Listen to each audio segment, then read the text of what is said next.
సినిమాను గురించి ఏం చెప్పాలి? విష్ణు చెప్పినట్టు చాలా చెప్పాలి. ఇది ప్రజల సినిమా, మీ సినిమా.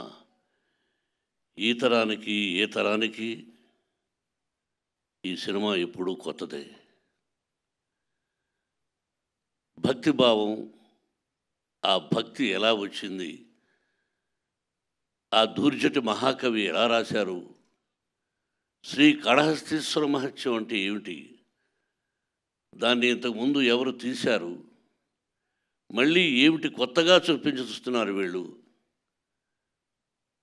అనేది ఈ సినిమాలో ఎంతో వ్యయ ప్రయాసలకు కష్టం. అంటే ఎంతైనా ఏదైనా ఏ సినిమా అయినా ఒకటి కష్టం. ఈ సినిమాలో అతిరథ మహారథులు పేరు పేరున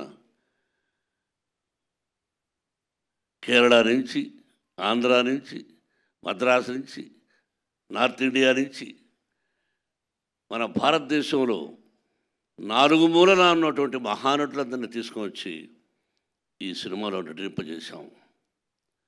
వాళ్ళు ఏం చేశారు, ఎలా చేశారు అని చెబితే ఏదో డబ్బా కొట్టుకున్నట్టు అవుతుంది.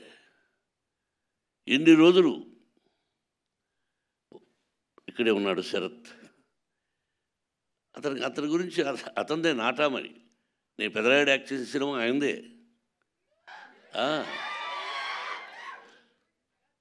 ఆయన ఒక రాజ్యసభ సభ్యుడుగా ఉన్నారు. ఆయనకు ఒక పార్టీ అధినేతగా ఉన్నారు. ఈరోజుకి ఏ పాత్రనైనా అవలీలగా పోషించగలిగినటువంటి మంచి నటుడు, నాకు సోదరుడు. అలాగే పేరున ప్రతి ఒక్కరూ అత్యద్భుతంగా చేశారు.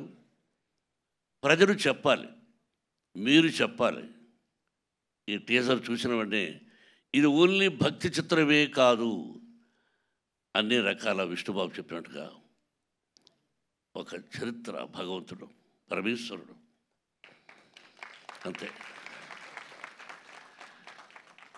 ఒక పద్యం ఉంది, ఎవ్వని చేజనించు జగమెవ్వని లోపల నుండు లీనమై ఎవ్వని ఎందుడెందు పరమేశ్వరుడెవ్వడు మూల కారణం వెవ్వడు అనాది మధ్యలయుడెవ్వడు సర్వము తానే అయిన వాడెవ్వడు అట్టి వారిని ఈశ్వరుని శరణము వీడదన్.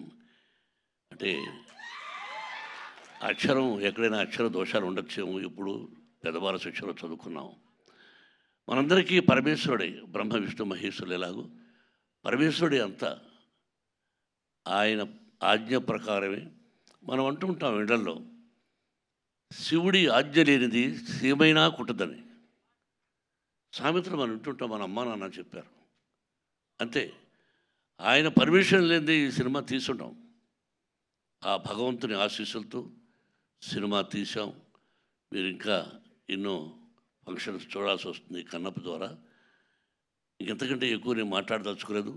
మీ అందరి ఆశీస్సులు నిర్మాతగా నాకని కాకుండా ముఖ్యంగా నా బిడ్డకు విష్ణుకి, విష్ణు టీంకి మీ అందరి ఆశీస్సులు కావాలని కోరుకుంటున్నాను. Thank you very much.